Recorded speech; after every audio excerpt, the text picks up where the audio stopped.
Thank you, Adrian. Thank you, everyone, for joining us here today. And we welcome the panel for the discussion on zero carbon mining. My name's Catherine Farrow, and along with some of the things that Adrian talked about, I'm also non-executive director of a company named Centum, and we're in the process of finishing off a feasibility study on a 30 megawatt PV solar project to help power our Tier 1 Sakari mine in southeastern Egypt. So we're working on that right now, so there'll be more on that in the new year. What I'll do is I'll go around to our panel, and I'm going to skip over you, Chris, because we've heard from you, and we'll start with Don. If you could introduce yourself, please. Sure. My name is Don Bubar. I'm President and CEO of Avalon Advanced Materials, a company that's focused on critical minerals for clean technology. And I've been, myself personally, I've been an exploration geologist here in Canada for over 40 years now. And believe it or not, I've been running Avalon as a publicly traded junior company with aspirations to achieve production and cash flow for nearly 25 years now. But we're almost there thanks to these new critical minerals being in growing demand. Thank you. All right, we'll move on to Andrew, and please introduce yourself. Yeah, I'm Andrew Wilson. I come from Detour Gold Mine, which is Canada's largest gold mine. You know, we always need to sort of come up with each little niche take on that. But I'm the energy manager for that property, and it might surprise you to learn that at our single asset, we consume about a 0.5% of all of Ontario's grid electricity. All right. And Eric, finally over to you. Yes. No, my name is Eric Strong. I'm representing Newcrest here today. I worked for them for just a few months as Newcrest has just become the new owner of Red Chris Mine in BC. And as head of strategic studies, I'm looking after the expansion of that mine into the underground, and I guess taking advantage of some of the advantages we have in British Columbia, and that means energy. All right, great. So just getting started with the first question, and Chris, we've really heard a lot. We got great detail on what's driving tech and what they want to achieve as far as their carbon reduction goals and why. And Don, you've been at this for a long time because of the kinds of metals that you want to produce and where you're located as well in the Northwest Territories. Could you give us a little bit of background on what's driving Avalon as far as a carbon neutrality for future mining? Yeah, so we've seen the opportunity for some time now to start to create the supply chains needed to deliver the critical materials needed to make new technology, renewable technology, energy storage, electric vehicles, all require a lot of elements down at the bottom of the periodic table there that you haven't heard of since your high school chemistry class that are critical to the technology. And those supply chains largely do not exist in North America. And increasingly, China controls them. And that's what's giving them dominance in creating a lot of these supply chains. So we're trying to educate the public on the opportunity here. And I think it's now starting to finally sink in government circles and elsewhere and with investors that we have them all on the ground. Are we going to leave them there, or are we going to try to create new innovative extraction techniques to get them out and start to create downstream products? One of the things I've been trying to emphasize in all of this is that the key often is not in the size and grade of the resource in the ground. Finding those is the easy part. It's all about the extraction process and very efficient extraction technologies that allow you to recover those elements in efficient ways at low cost and with low energy consumption, and make a product that will serve the market's needs in these new technologies.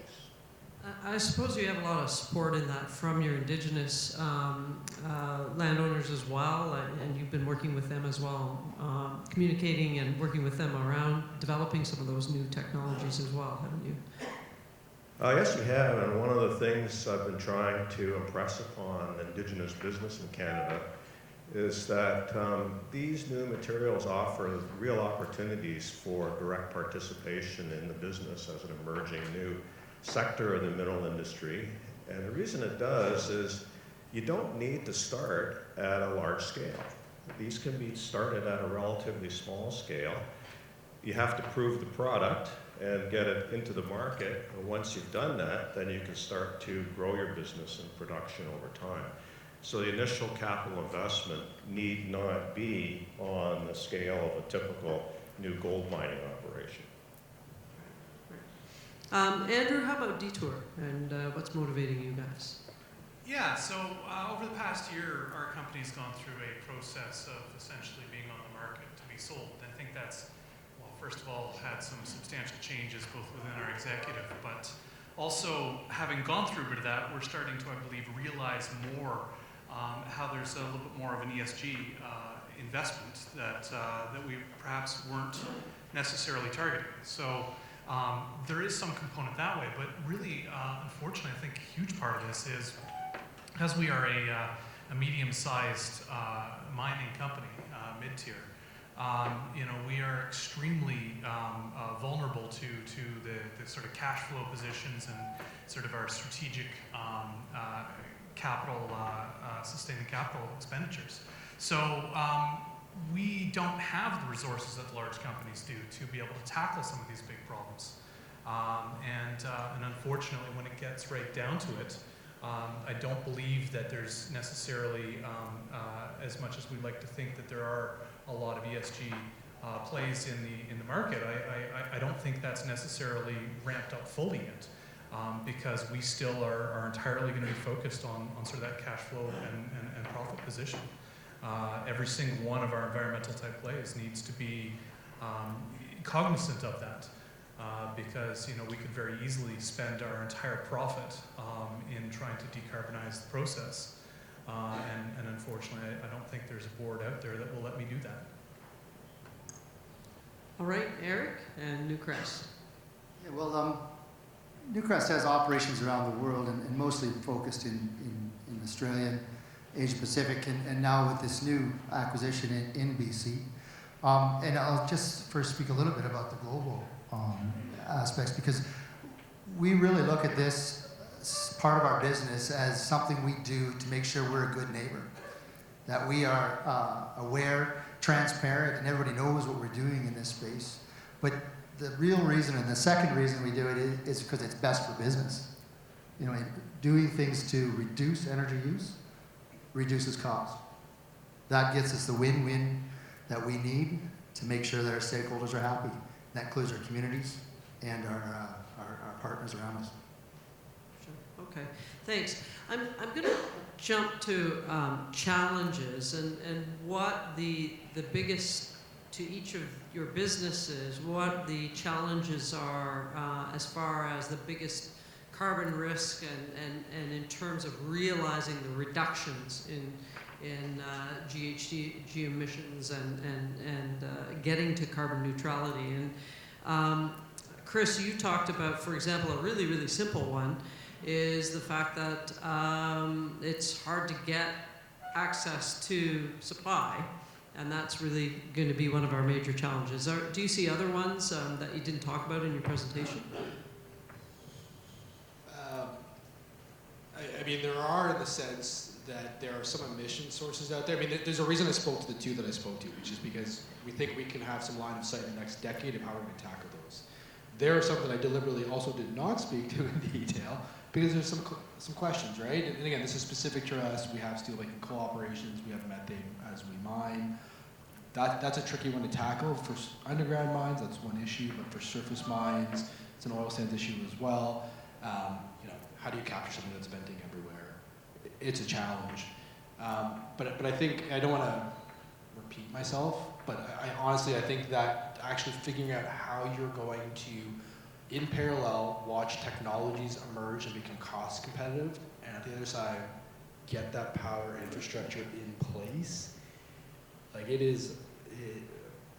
de-risking that is a challenge that everyone has to be part of. And I just think, that's going to be a real change in mindset for some utilities, for some organizations, because there is a lot of risk in that, right? I mean, you can imagine if a company goes to the power provider and says, we're going to need X megawatts of power. And then 5 years down the road, 10 years down the road, they go, well, actually, that truck we were going to buy didn't work out. Right? Like, that's a tough pill to swallow. So I think that's honestly, that to me is one of the top challenges, doing that jointly, and how do you start to get people past those levels of discomfort in a measured way. All right. Andrew, what about you? Where do you see that? So in terms of the mine's energy portfolio, in terms of joules of energy, we probably purchase almost half in the form of diesel, and then the other half is electricity. Now, we're very fortunate in Ontario that the sort of emissions content associated with the energy here is fantastic. Maybe not as nice as Quebec, but I think it's what, 40 kilos per megawatt hour of electricity. So it's excellent in the global scheme of things. So decarbonizing for us really is entirely focusing on that diesel chunk, and the vast majority of our diesel is going into feeding our fleet of ultra-class haul trucks. So I mean, we have just shy of 40 Cat 795 haul trucks, and they're thirsty when they operate. So if we're wanting to have meaningful emissions reductions, that will have to be where we need to find our solutions. And as much as we're going to achieve other conservations elsewhere, those will not necessarily have that large dramatic shift in our sort of future carbon impact. All right. Eric, over to you. Well, our biggest use is in production haulage, much like most of the others in the room here. And I saw your graph, Chris, around how the percentage of energy usage is vastly different from the greenhouse gas emission. And ours is even more marked than that. You know, we sort of use about 42% of our energy comes to us in diesel, and about 85% of our greenhouse gas is due to that diesel being used in our site primarily for that haulage. What I see as the biggest challenge in that area is that's our biggest promise. Our operators make that promise every day to make production work, right? To move that rock. That's like a route. That's what you look for when you interview a general foreman. You want someone who's dedicated to getting the tons out. So how do you put that, not at risk, but how do you say, now we want you to try something that you're not used to using in something that's part of your core value and your core delivery in your job? That's the challenge of the mind and culture. I think there's a number of tools we can use. You know, we talk about risk, and I know I saw there the makings of a technology readiness sort of rollout for different technology readiness levels and how they will progress to come and meet those goals and challenges that you have as you look forward at tech. That's something that we have to do and have people be comfortable throughout the organization. So risk assessment is not necessarily just trying to avoid risk altogether. It's about how you come up with the solutions. And that may mean partnering with someone early on, letting them come test on your site something that you're not sure about, something that you might invest in and become part of the R&D chain at an early stage. If we all sit back and wait for it to be ready, it'll never be ready. Yeah, it's also hard to bankroll brand new technology. It's hard to put that into any capital funding package because if it hasn't been tried, tested, it's not going to get through you if you're doing traditional bank financing, for example.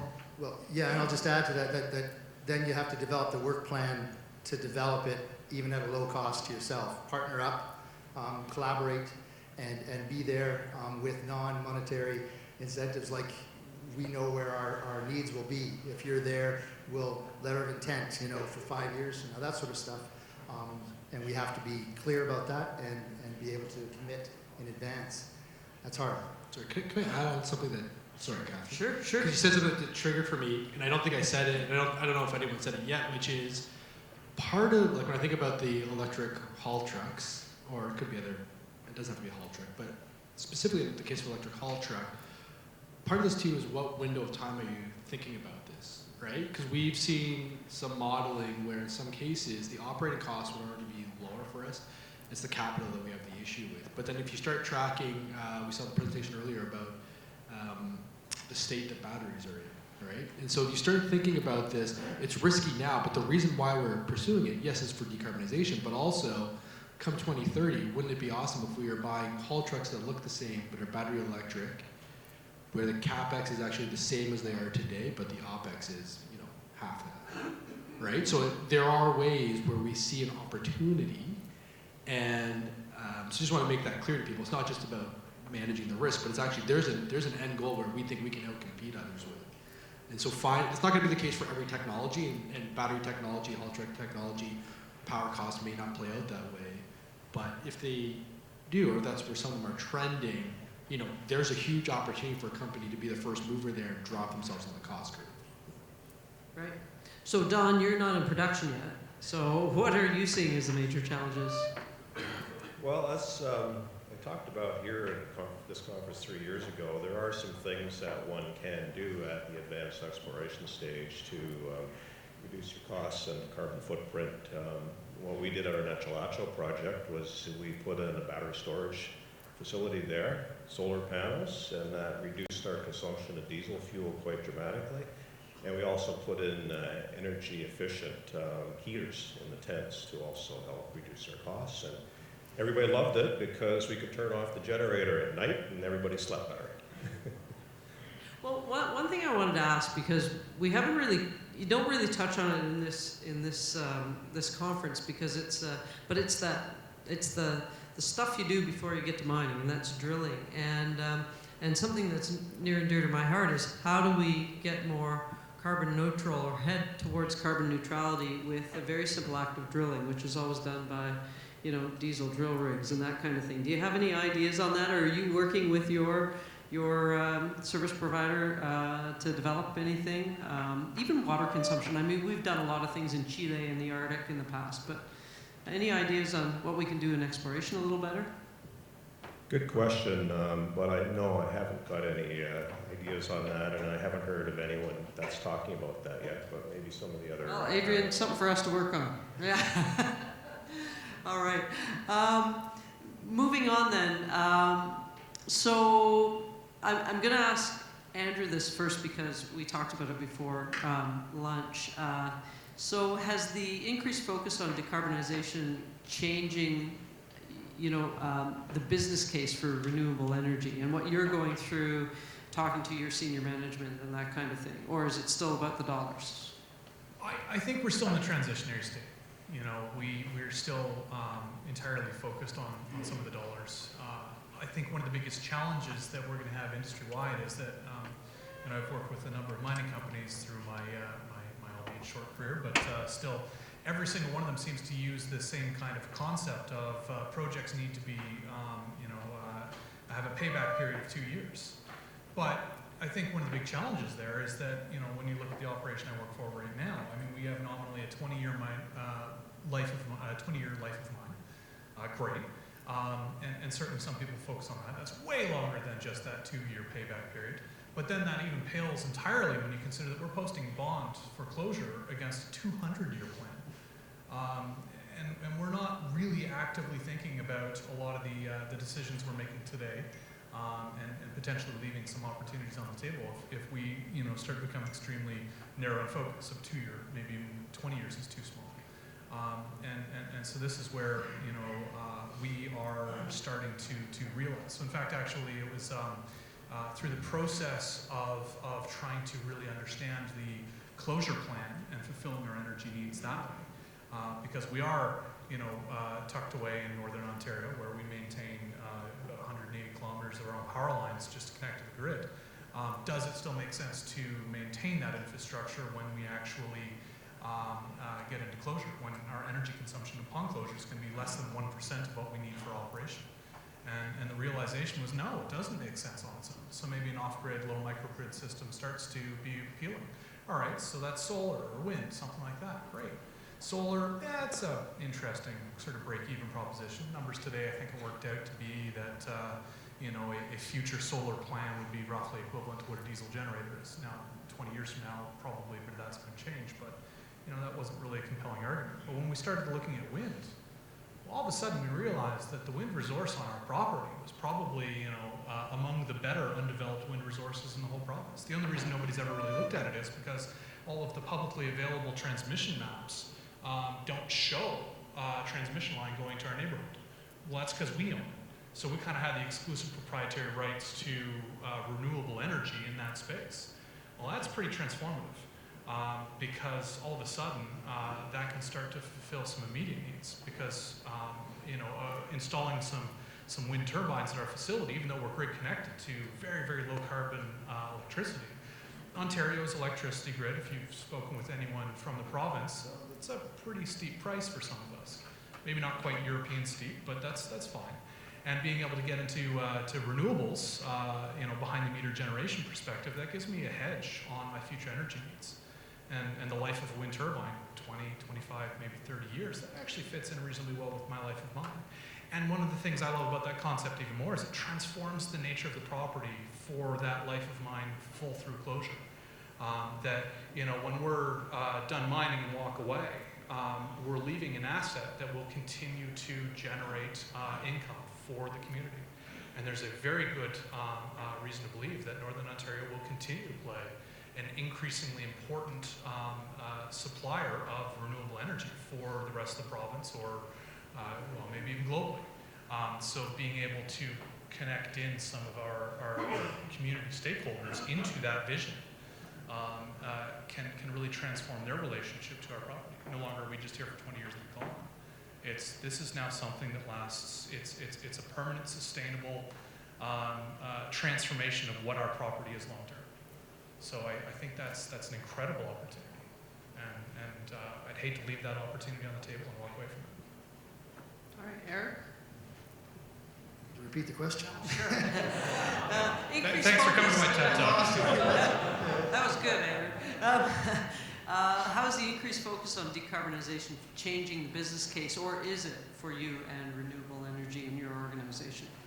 Yeah, no, the way that's changing our organization, it's been a couple of years because, Newcrest hasn't been in Canada. Newcrest has adopted shadow carbon pricing, before this transaction occurred. So it's almost I guess I heard on the phone the other day, it's a zero cost impact in this case, because usually the project guys would be looking at a big lump of extra cost when the shadow carbon gets attached. But here it's not going to be. It's actually something we can manage and brings us up to speed. So our investment decisions are already made with carbon in mind worldwide. That's the good thing. How is it changing our business decision making? I think there's a realization that our drive towards block caving is a big advantage when it comes to clean energy and reduction in the amount of energy we use. The amount of energy use intensity per ton is so low. And I don't mean so low as in we're alone in it. I mean so low that we're less than 5% of our tons will actually be developed, drilled, and blasted. The rest is brought to our draw points by gravity. It's actually ground up along the way by falling and moving amongst itself by gravity. And that means that we don't have just a low energy usage, we get a low cost. So I guess we're recognizing how advantageous that is. We're also recognizing the advantage of being in BC and being on the grid in BC. Don, how about you? Well, for us, the opportunity has been to create the supply chains on the critical materials needed in all these new energy efficiency technologies. But we're also seeing opportunities to start to implement new extraction technologies that offer that same potential on reducing energy consumption and carbon footprints in a big way. And the one that we're pretty keen on that we're looking at on 2 projects is sensor-based ore sorting that is now being developed to detect quite a variety of different physical properties of the individual minerals to allow separation of those minerals just using sensors and no water. And even if that's just a pre-concentration step, that's still going to reduce your energy consumption dramatically if you can put less feed into the subsequent processing steps needed to get to the final product. So there's lots of opportunities and lots more innovation in other areas that we're looking right now. And trying to encourage the government to provide more incentives to invest in that right here in Canada, because most of this is being developed in other parts of the world. Yeah, I guess with that, I mean, we saw, Chris, from your perspective, that the ESG drivers are taken very seriously by tech, and that's part of that. So maybe I'll get you to sort of touch on the next one. You talked about it a little bit at the end of your talk about driving down emissions. What technologies and strategies do you expect to play key roles in driving down those emissions as we work on the other side towards zero carbon? You just mentioned that you're doing it. What are some of the key things you're doing? I would say we're very fortunate to be in this situation. About 2 years ago, maybe 3 years ago, our CEO put a large emphasis on technology and innovation. And this isn't just energy and carbon technology, this is digitization, this is AI, this is everything. So very strong leadership, very strong direction, and some staffing in that space. And a lot of that, by no means am I the expert on our technology and innovation program, but the cost savings that are coming along with that, just from efficiency gains, is amazing. That's not the key point, but we'll get to those. Part of that was also actually devoting a couple of resources to do that technology scan. And my colleague Peter Wan, that's his role, I think he presented here last year. Brilliant guy, incredibly familiar with all sorts of classes of equipment. So he has the technical skills, the knowledge, but he's in a group that's all about, let's look 5, 10, 15 years down the road and figure out where we can get that advantage. So it's actually a process piece for me, where you've got someone who's got those technical skills, is very well integrated with their operations. It can actually do those linkages where you go out and you look at, is it an electric vehicle? Is it trolley assist? Is it a fuel cell? Is it, conveyors? Is it carbon capture? Is it like there's no shortage? You saw those little dots I had on there. That's just a summary of like 10 or 15 different technologies we've looked at. But like I said, we're fortunate that we had that corporate resourcing to actually get the right people there to scan those technologies. And then, as I'm sure any operator can appreciate, one of Peter's strengths and one of Tech's strengths there is bridging the gap from sort of a corporate department or a corporate group doing that analysis to actually getting an operator see an opportunity there. And I think that's where this is actually the most fascinating to me, is the people. Like we've been bringing technologies to our general managers, and it's sort of like, okay, well, we have this crane truck, who wants to pilot it? And it's not a quiet room. It's, 12 or 13 general managers. You get them putting their hands up going, yeah, I think we can pilot that at our site. So it's those competencies and the culture piece. And I've been doing a lot of talking over the last hour, but I did want to say one other thing that people brought up, I kind of touched on. I think one of the hugest opportunities for us that I'm seeing in tech is our employee base. And that sounds like a really cliche thing to say, and if you've never experienced that, it's sort of like, yeah, that sounds really nice. The ideas and the championing of these technologies, I think it's a crane truck that we're going to be piloting in the next few months. The operator, the guy who's physically going to operate at the mine, is just giddy over getting this thing, right? And that changes your conversation very significantly when you've got a culture of people there who are like, yeah, this sounds super cool, this is innovative, and they get, it's a carbon story. So sorry, I kind of went on a detour.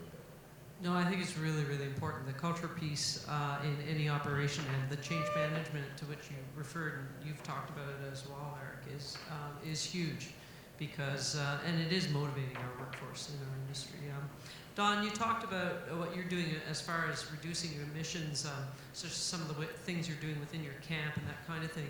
And you've talked about looking at ore sorting technologies as well, implementing those. Are there other plans in your extractive methods or in your comminution that you're looking at for future extraction and processing that will help you even further reduce emissions going forward? Yes, we are actually. I think there's real opportunities now is to look at recovering elements of interest, such as the ones we're interested in, from materials that have them in lower concentrations. and that can involve new, more efficient extraction technologies. And in many cases, you can find them in waste materials from past mining operations or in other types of waste materials. And one opportunity I'm looking at now that I'm really excited about is people are finding that the rare earths sometimes are enriched in coal mine wastes. Not to very high levels, but to hundreds of ppm. And so if you can find the right extraction process to recover them from those wastes, you've got a huge opportunity to create that supply chain and compete with the Chinese, who of course control that supply. And I've just been looking at some new technologies that might apply there, and I saw one last week that blew my mind.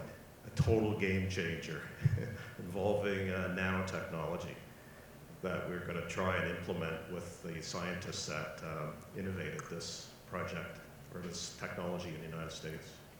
Okay, very cool. That'll be fun to hear. That'll be next year, right? Yep. Okay, over to you, Andrew.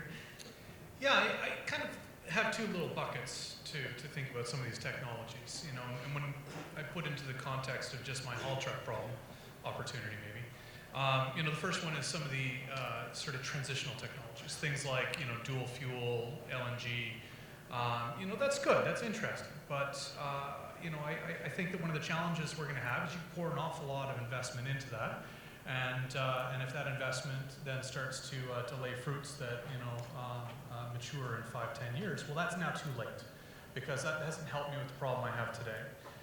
And so similarly, we might be losing the opportunity to, because those technologies aren't necessarily commercially available today in the size of the equipment we needed, that we're going to have to skip right over to the next thing. So I think, you know, biodiesel's very much in the same kind of character of being transitional. You know, between the two of them, you might be able to reduce your sort of non-renewable emissions by 20-50% probably at most. But if we're actually seriously talking about something that's going to zero, well, that's a completely different perspective entirely.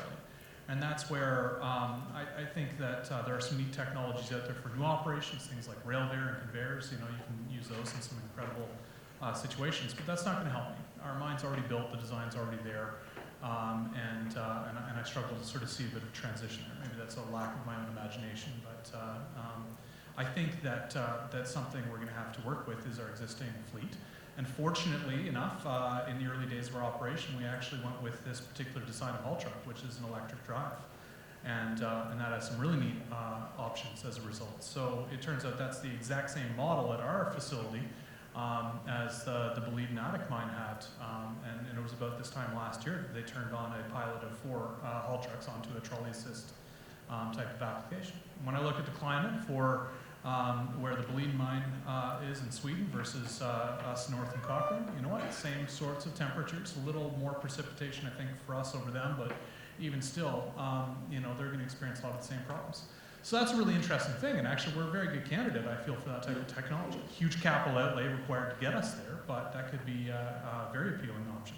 But I see that as kind of intriguing, because yes, that's addressing some of the needs to decarbonize, but if you start to couple other technologies in there, that builds out a much more compelling argument. So for instance, if I start to just like back of the napkin math type of thing, want to throw some batteries in, remove out the engine on that haul truck. Well, that engine and the fuel probably weigh about 13 tons. That's a lot of batteries I can put in there. I can actually maybe put about 7.5 Tesla Model 3s worth of batteries in that machine, you know, a commercially available battery, kind of, and stack those modules up and get to the voltage I need to operate my drives. And now all of a sudden I start to think about that, and you know, if I consider that truck round trip, you know, we're loading up out of the mine. As soon as we come up on ramp, we come under trolleys. So now we're actually on trolley assist going uphill. We're now charging our batteries at the same time. We come off trolley at the top, we come around on the flats. Well, you don't need kilowatt to kilowatt direct exchange of energy. I don't need that big an engine because typically, you know, you're fully loaded coming uphill loaded, and then almost all the rest of the time driving around on the flats and or going downhill, your diesel engine's in an idle state. So, you know, you go unload your load and then come down the ramp, and now you're actually charging again because, One thing that people who aren't familiar with this type of trucking hardware, the braking is a dynamic braking system. So you're actually reversing your drives and you're feeding energy from the wheels, and that's just going into a big radial grid, they call it. So it's just an electric resistive baseboard heater of obscene proportion with a little fan on it. And you're dumping that energy out the side of the truck. That's the dynamic braking system. Well, that's lost energy. That's a waste product that we can recapture, recover some of. And all of a sudden, now we potentially have a solution that is zero carbon, carbon neutral for the truck haulage, using the existing hardware we already have. And that's interesting because, if we start to look at the life of the 795 haul truck, turns out that's it. They're not making any more. I'm not allowed to buy any and import them into Canada unless it's from a very specific model year. And that has to do with some of the engine technology, that they cannot fit Tier 4 class engine in this haul truck. So you need to buy a brand new haul truck. Well, now you have a blended fleet. 2 different models of haul truck when you're dealing with that size and scale creates a lot of operational inefficiencies. So there's some really neat possibilities of using that existing frame, that existing design. And I think one of the biggest challenges to make that all happen is that Caterpillar and organizations like that need to realize that yes, some of their core assets used to be internal combustion engines, and they do a fantastic job. But 20 years from now, I think that we're going to be celebrating those companies for the haul trucks they're building that used to run on diesel, but now don't. And I don't know quite how to incentivize those transitions without tapping into substantial government incentives, like the proceeds of the output-based pricing system, to help facilitate and act as that catalyst to happen, so that a mid-size, mid-tier miner like me isn't fully burdened with that R&D cost, because I can't afford it. But I still think that it's important that Canada has options for open pit mining, because we have a lot of resources that depend on that. We can't go really underground the same way with the high volume, low grade resource that we have. We will close. Okay, great. Eric, final word. Really? Well, I'll start off by saying that maybe 50% of open pits are just block caves waiting to happen. Our initiatives towards making this a reality are manifold. We have the Technology and Innovation Group out of our Melbourne office. We have over 450 people there, majority of them in the technical side of the business. But I just want to talk about 3 of them, and one of them is the ore sorting. You talk about that very quickly, but it has a game-changing sort of effect once you work it out. And we're testing that. We've got it installed at 2 of our operations, and we're making sure that we've got every chance to be one of the first to have that installed and usable at many of our places. The second is hydroflotation. Anything that allows you to float a bigger particle size means you don't have to grind as small. And it's a technology that can't be applied everywhere, but it should be looked at by everyone who's doing flotation in their processing plants. The third one is M&A. Look for a block cave asset, and you've got yourself a low-cost, low-energy mine. There we go. That's simple. All right. I think we can go to questions now from the floor or anything typed in. And then, I don't think you're. oh, sorry. Okay, I'll just read out this question from Slido, and then we can see if there's questions from the audience. And it came up from Andrew's conversation, so it's about the carbon pricing scheme. The question is, mining companies, especially big ones in Eastern Canada, have been granted exemptions from carbon pricing. What is the real exposure to carbon pricing, or could you talk about the exposure of some of your operations to the federal carbon price? Yeah, I think that this is a bigger sort of political question in a lot of ways, because in so many respects, we financially have only so many limits to how much we can pay before we're unable to do that. And what that will probably show up is we will just stop investing in sort of the capital upkeep and maintenance of our systems, and you get into that slow death spiral through lack of investment that way. Instead, I think that it's sort of incumbent on governments to sort of keep some of these investments in mind in relation to the sort of economic development perspective. Again, as a question to all of us in this room, either as Canadians or world citizens, do we want to have open pit mining in our toolbox or not? You know, that as soon as we figure out that answer, then we can start to actually say, is this something that we're willing to invest in through some government resources to help make that happen?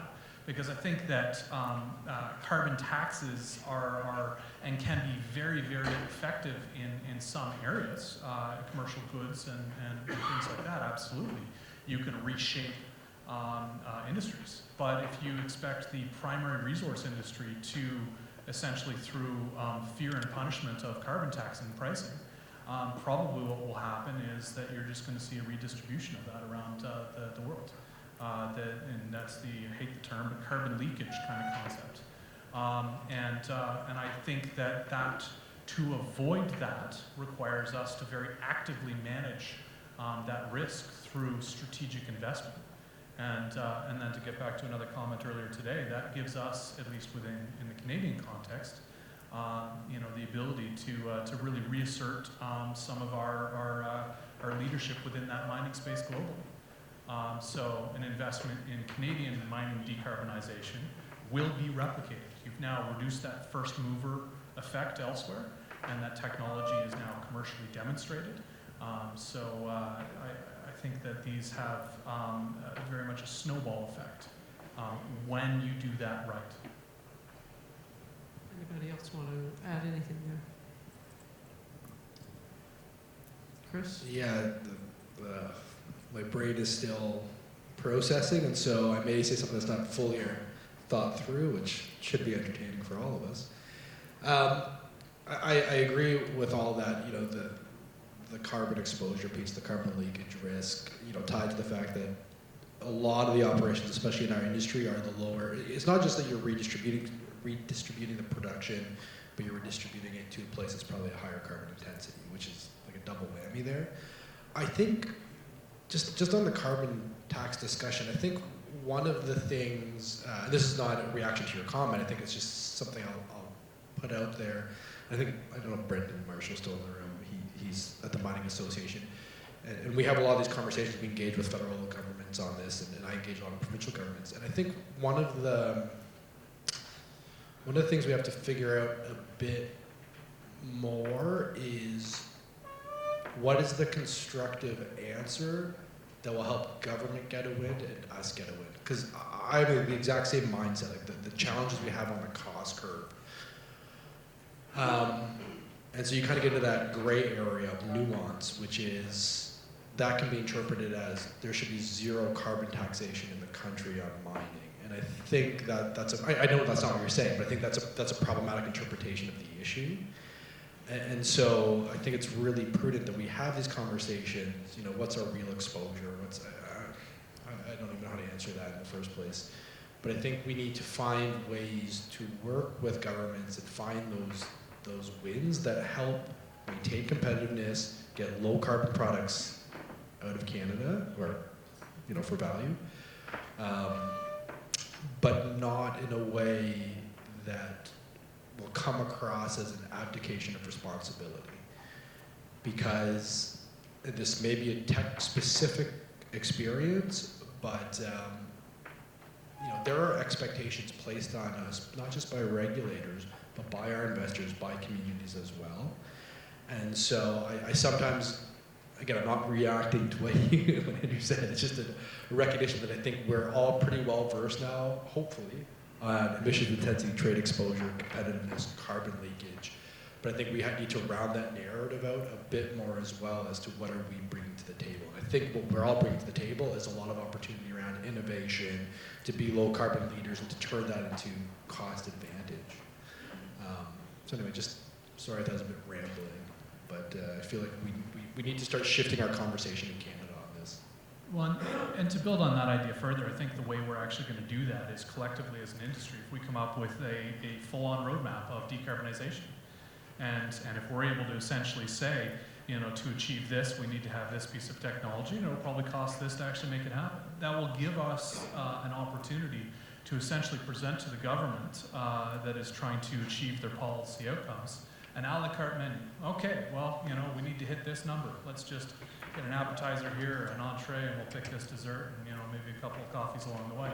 But that will allow policy makers and sort of the public investment to dial in what is their risk appetite. And I think that's the only way that we're going to be able to find some sort of happy medium without really trying to create, a bit of a dogfight and creating winners and losers within our industry against ourselves. We'll leave that with Brendan to make up. I don't know if he's still there, if he can make up the roadmap. All right, I'd like to thank the panel, and over to you, Adrian.